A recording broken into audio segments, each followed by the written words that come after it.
Hello, now that this pandemic is lifted, we're getting asked these very similar questions, and one of them has to do with home touring and the virtual home tours and pictures that you've seen throughout 2020 and into 2021.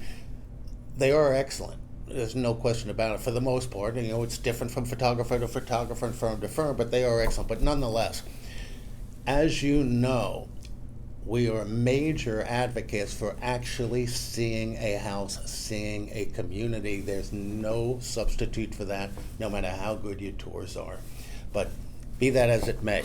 So virtual or in person, when you're selling a house, remember that. We want to have it staged when people come in to see your house. They want to move in there. They have to have your home. And you want to get a real bidding war going, not just something minor. You want to have 2 or 3 people who see your house and say, this is my house, I have to buy it. You only get that with an in-house tour. So yes, we agree with it. And your realtor, especially if you're on the buy side, now we'll answer these questions. And remember, as a seller, these are the questions the buyers are going to be asking you. Make sure whoever you're using as an agent is asking you, what is the age of the home, the structural things, roof, water heater, HVAC, what renovations have been done, what are the utility costs. If the home was on the market before and didn't sell, why not? What were the objections you heard from other buyers? Maybe the price was too high. Maybe there was something about the neighborhood or the home itself. We don't know, but you need to ask that.